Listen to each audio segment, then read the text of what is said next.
Good morning. It is Monday. It is June 7th, 2021. And as I told you a few weeks ago, I don't say good morning nobles anymore because Kristen, I know we have a lot of friends from all over the country that tune in. And actually, as we learned last week, all over the world that tune in to Mental Health Monday, which is really exciting. That's what we're aiming to do is try to spread the conversation around mental health. It's just an honor to have all of you join us here on kind of a drippy Monday morning in the city of Noblesville. But Kristen, we were just talking about how fun it is this morning to see kids mostly out of school from all over the country, and those are a lot of my kids are all in camps this week. I'm sure your girls are doing some similar things and just enjoying a little summer break, a little TLC, and time to unwind, which is a great reason to tune in to Mental Health Monday as we tackle a really exciting topic this morning about love languages. Kristen, I just left a staff meeting and went around the room, and actually about 90% of the people in the room knew what their love language was. So that was actually really good, pretty exciting. So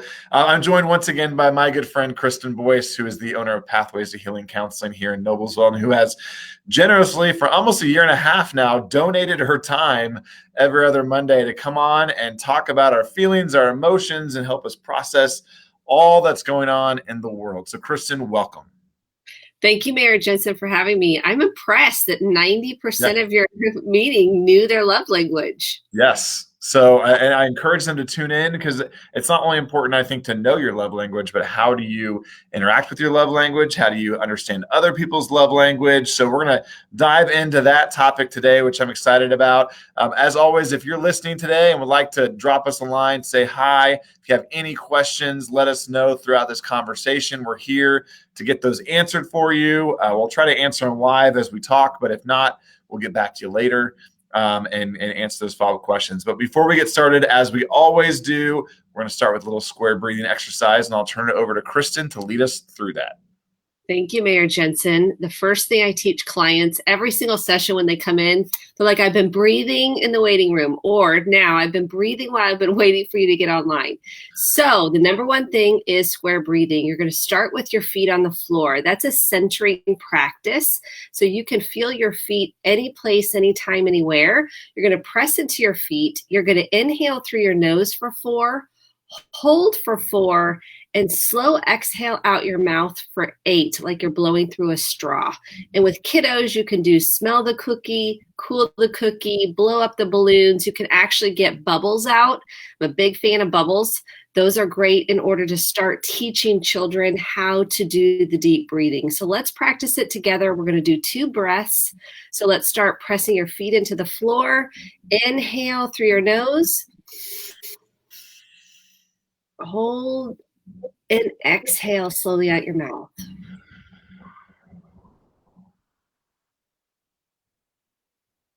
You're going to go all the way until you don't have any more breath.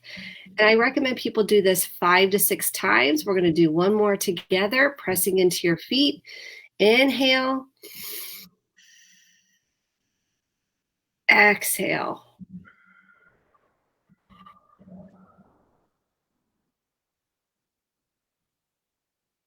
Just noticing your felt sense, checking into your body, seeing if there's any more tension or tightness that does need to be released. I invite you to continue to breathe throughout our whole time together and make it a practice every hour. Set an intention this week to practice square breathing.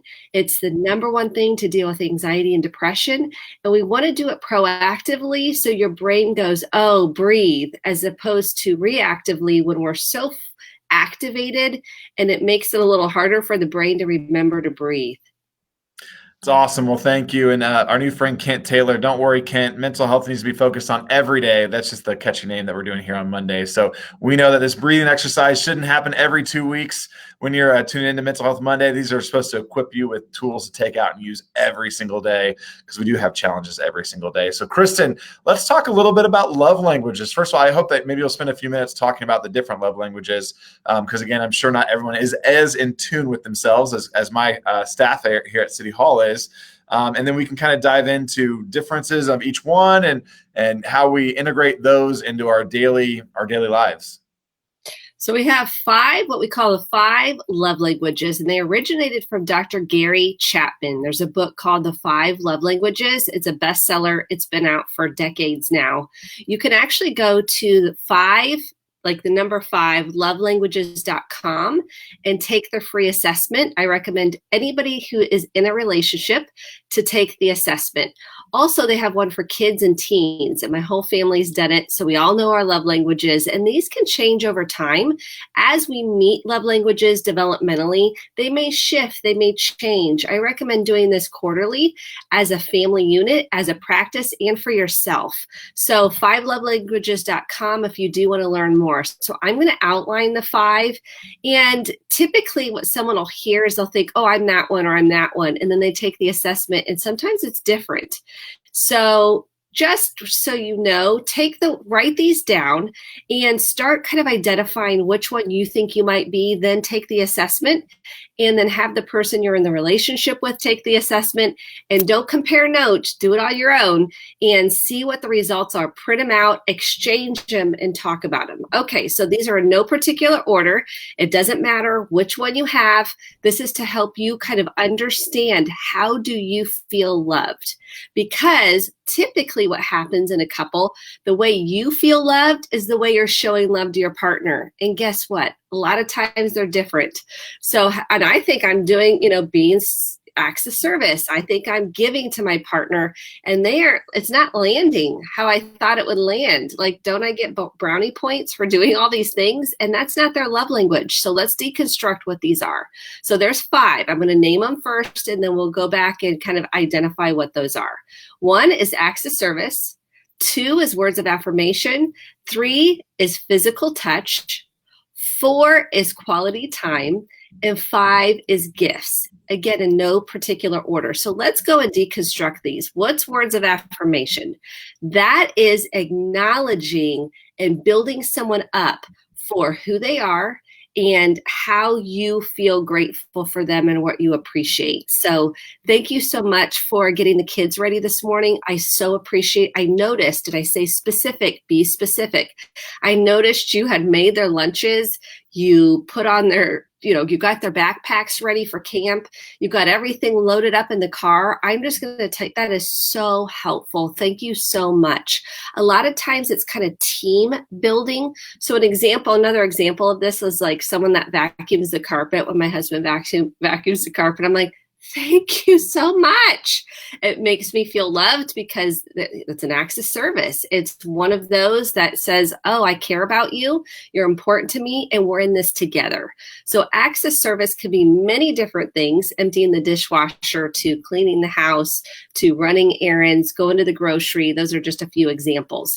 So let's move on to number 2, and that is physical touch. Physical touch can look different for different people. Sometimes it's initiating intimacy. Sometimes it's rubbing your back, holding a hand, really just kind of acknowledging physically with a hug, somebody snuggling. So there's many different ways to show physical touch. And let me make a point here that we all need all 5. Not just one of these, especially if you're giving to children. These are important for human development. These are important for emotional and psychological development. So you're not just going to pick and choose.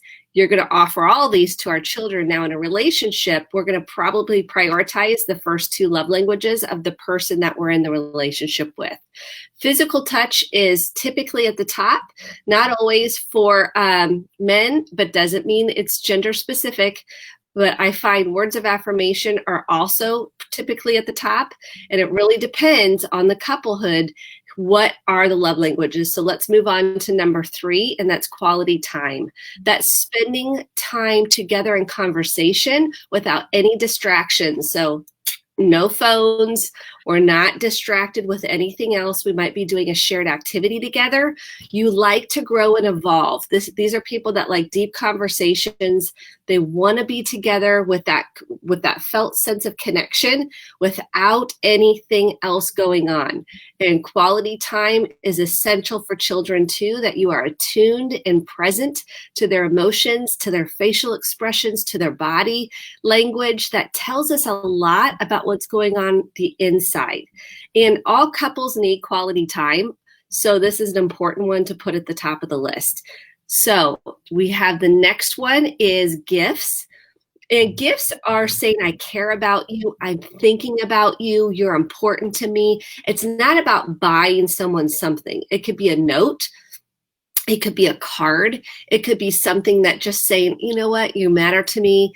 I'm thinking about you. And so we don't want people think, well, I'm not about buying things. It doesn't have to mean you buy something. It's surprises. It's saying that you're top of mind for me, that I really am at a high priority for you. And then the last one that we didn't cover is, quality time? We got that. Physical touch, gifts. We did words of affirmation and acts of service. So I think we hit them all. That's great. So that's awesome. And it's nice to hear. Thank you for decoding each one of them a little bit to talk more specifically. So let's talk about, first of all, if we're not in a relationship, for example, but I'm aware of my love language, how does that matter to me? How does my knowledge of my love language and the knowledge of others, maybe just in my everyday workplace or in organizations I'm involved in, how do I implore my love language knowledge if I'm not in a relationship? So first of all, it's important to know yourself. Self-awareness is empowerment. You can understand your own triggers, your own reactivity, your own shadow sides. And what I mean by shadow sides is those sides that you really want to hide from everybody else. So it's information that can help you know yourself better is empowerment. And the love languages is just one of those pieces to help you understand yourself, because what we do is we often put that on someone else. I call that projection, that unconsciousness on someone else. And we want them just to know that that's my love language, that's how I feel seen, heard, and understood. And the other person has no idea because they might have a different love language, or they might not even know about the love languages. So first of all, self-knowledge is empowerment. We can then offer and communicate that to somebody else and say, hey, my love language is words of affirmation. Oh, didn't know that. What's your love language? We can start having just a conversation, and all my friends will know. This is part of our daily talk because I love to know people at a deeper level. Like the surface talk can go so far. I want to know who is in front of me. Why is that their love language? And this is what's not talked about in the Gary Chapman book is when we deconstruct the love languages, sometimes it's based on unmet needs. So maybe you didn't get a lot of hugs growing up. Maybe you didn't get a lot of acknowledgement or words of affirmation. Maybe you didn't have somebody that you were kind of the parentified child that had to do everything yourself and didn't have that acts of service. So someone, pitching in and emptying the dishwasher or helping around the house to take on those responsibilities helps you feel seen and heard. Maybe you didn't get a lot of gifts growing up. Maybe you didn't get a lot of time with your parent where they talked to you, they acknowledged you. Those are the birthplace of how the love languages evolve. Maybe you got something in your childhood and you really loved that and want more of that. So it doesn't always have to come in unmet needs. It could be maybe you got a need met and you just like how that feels and you want more of that. It's important to understand yourself and deconstruct how you got there. Now, why is it important we know other people's love languages? Because it helps them feel seen, heard, understood, connected to, cared for, and loved. And I can start acknowledging that we may be different, even if we have the same love languages. Let's say it's acts of service, but what I like as acts of service may be different than my partner's. What my partner likes is acts of service. So maybe washing the car might be my partner's acts of service, but it doesn't do a whole lot for me. So it even can go into the finite minutia detail of what are the acts of service. So what I like couples to do and families to do and teams to do is I like it when you blank 10 items Everybody fills it out. So if you're in a couplehood, if you're in a relationship, you have the person you're in a relationship with make your own list. So I like it when you rub my back. I like it when you text me I love you and you're thinking of me. I like it when you vacuum the carpet. I like it when you pitch in and make the kids lunches and take them to activities. I'm making this up. You get the idea. I like it when we just go out to dinner and have deep conversation. And that gives you a cheat sheet to exchange with your partner and start doing things from your list. If you're in a work organization, I like it when you recognize me when I go above and beyond and take on a project that I didn't originally sign up for. I'm making this up, but you get the idea. You want to be specific in your lists, because if you like it, I like it when you don't yell at me. No, that is not an actionable item. It's not, I like it when you don't. It's like, I like it when we do X, Y, Z, very specific. And that helps us build connection. It helps us build understanding of one another. And guess what? Now we can start doing things from our lists, and the person feels so seen and important and understood. And there's no greater gift that we can offer another human being than to really care about them, empathize with them, and acknowledge who they are. It is one of the greatest things that I teach people how to do, is understanding themselves, and then how to understand your partner or somebody you're in a relationship with, whether it's a friendship, a romantic relationship, a work relationship. This is critical work to human development.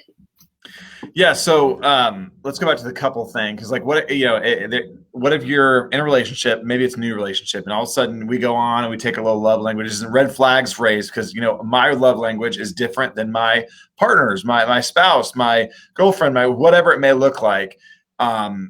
Walk me through how to reconcile that. Because I'll use a personal example, but Julie Jensen and I have different love languages. I am a words of affirmation love language person. She is an acts of service love language person. So I will like praise her and, oh, thank you so much, and yada yada yada. That doesn't do it for her though. I mean, that does not register. She is an acts. She just wants you to do something for her. Vacuum the carpet, do the dishes, pack lunch, whatever it may be.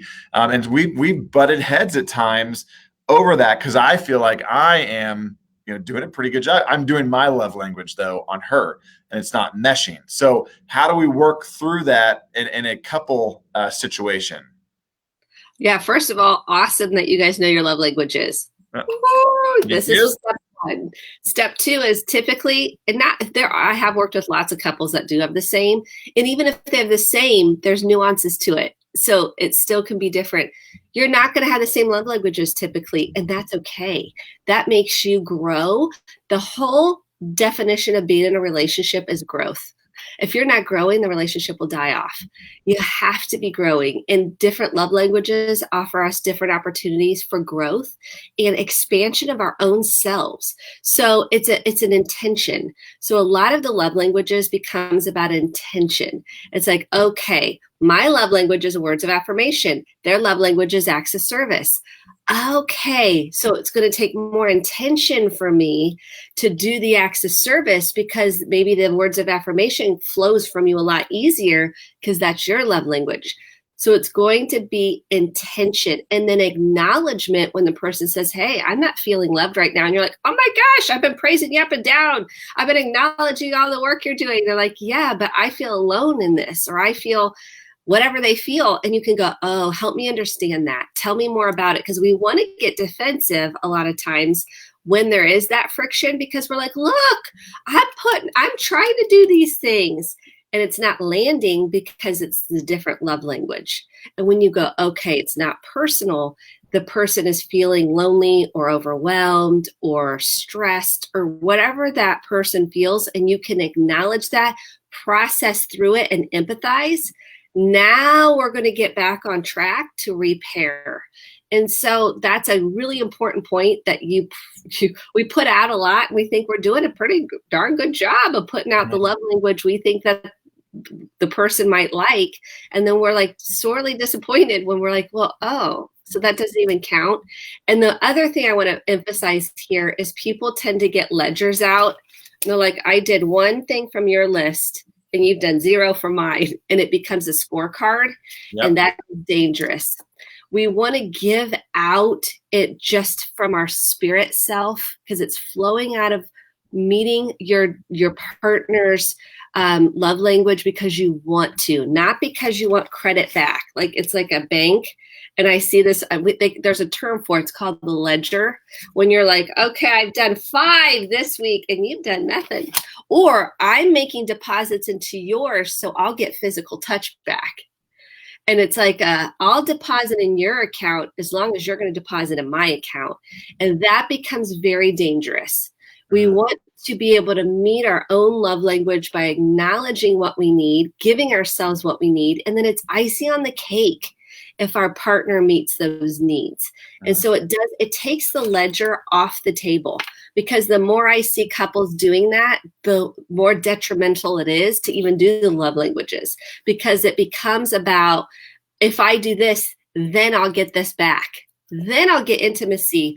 I've given you all, I've done all these things, and now I'm going to get intimacy back. And that really creates a toxic kind of parent-child dynamic, where if we're just giving because it feels good to give, because I'm filling my own tank up, it's icing on the cake when you fill mine up. Now we're in a different mindset, and we're no longer doing the ledger of keeping track.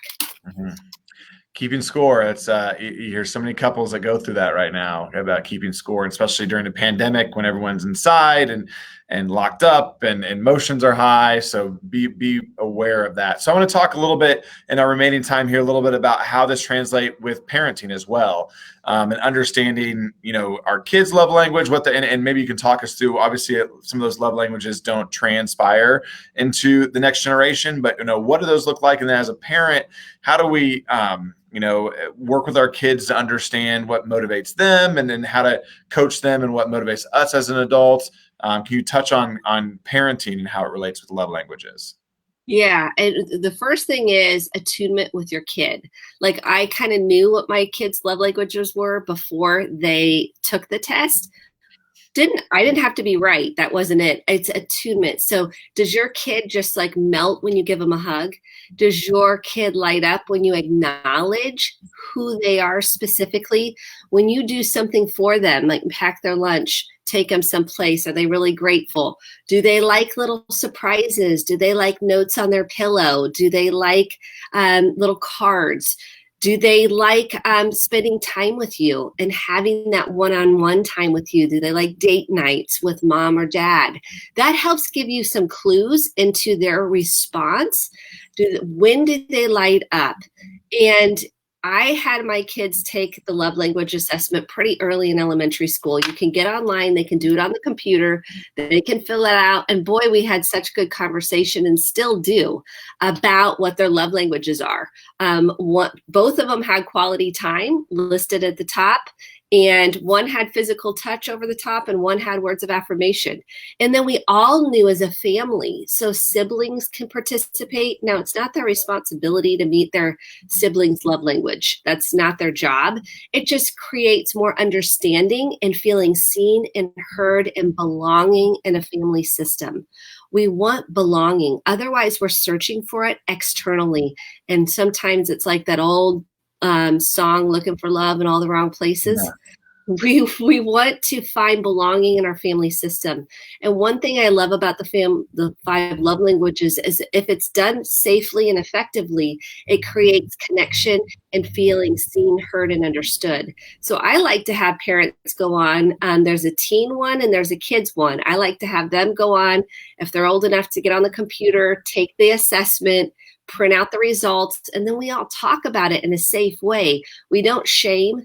So we don't go, oh, why is that your love language? No, that's shaming. That's shaming. We don't want to shame anybody for their love language. And sometimes that can be that it creates discomfort, and it's not safe anymore to do things like this as a family or a team. We don't want to shame another person for their love language. We want to go, oh, tell me more about that. Let's look at how your scores came out, and not comparison. Oh, mine wasn't that. We want to be careful in how we're talking about it. We want it to be a safe exciting process for the family system. And then what we start doing is we start practicing from their love language. We make it a priority to know, oh, my kid needs snuggles. I've got one, she loves snuggles. She needs snuggles. She needs hugs. She needs quality time. Both of them need quality time. And then one needs more words of affirmation. She needs acknowledgement for who she is.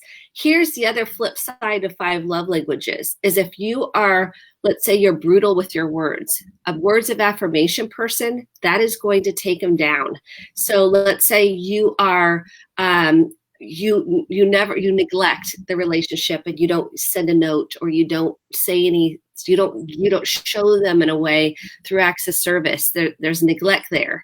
There's maybe a person that doesn't want to take responsibility. That can be detrimental to the relationship and to the children. Again, children need all 5 love languages. It's not pick and choose. It's being more intentional around the ones that you absolutely know speaks their language. Well, I think a lot of what you're saying too affects the family dynamic, but I think in an appropriate sense, knowing whether you're in an organization or in an office, if you are aware of others' people and love language, it helps you then as a leader. For example, if I know somebody likes gifts or quality time, I can spend more one-on-one time with those people. It just helps you be a better leader, a better, like I said, a better spouse, a better parent. There's so many dynamics to it of just understanding people. I just had breakfast this morning at Rosie's, one of my favorite spots, with an old friend of mine, and we were just kind of dissecting just the lost art of understanding people and taking time to understand people, which is a huge part of what we're trying to do here on Mental Health Monday and what we're trying to do in the community is just spend time, understand your needs, know that our needs are different. Community-wide, you have 65,000 people in the city of Noblesville, for example, a whole bunch of love languages out there, and how do we at least understand, meet you where you're at and help learn about one another, which I think is so key. Jessica Johnson mentioned also being unable to let things go. That's another important part of as we work through our mental health and our Mental Health Monday is, kind of helping folks process that and whatnot. So anyways, Kristen Boyce, great conversation around love languages, a little bit different than we've had the last couple of weeks here, but it's been exciting. It's been fun to kind of explore those with you, and I appreciate you taking time. Before we go, if somebody's in crisis right now and struggling with their mental health, or they're kind of peaking out in a mental health crisis, where can they turn? You could text 741-741. You can put connect, help in the text. Please don't try to do this on your own. You can also call the suicide prevention hotline at 1-800-273-TALK, 1-800-273-TALK. This is great for somebody that may know of someone that's suicidal and you don't know how to help, or you need words to help you connect with that person. Call the suicide hotline. That is what they're there for. We have Community North. We also have St. Vincent Stress Center. We have Prevail here in the Noblesville area if you're in domestic violence situation or emotional abuse, and their hotline is 317-776-3472. You matter, you're important, you are loved, even though shame will want to tell you a different story. Shame likes to tell us how worthless we are, and I'm here to tell you truths. You matter. You're here for a reason. So please don't be afraid to ask for help. Yes, and a shameless plug here at the very end. May was Mental Health Awareness Month, but obviously we're talking about it all the time in the city of Noblesville. Every month of the year is Mental Health Awareness Month, but we also launched a new webpage at cityofnoblesville.org. You can go on there and learn some more about mental health resources in our community. Chime in, raise your hand if you want to get involved with us and help us continue to be ambassadors out into the community about mental health and the importance of it. So in the meantime, join us back here in 2 weeks for another conversation. Kristen, as always, you're the best. Thanks so much. Thank you so much. Everyone have a wonderful week. Take care.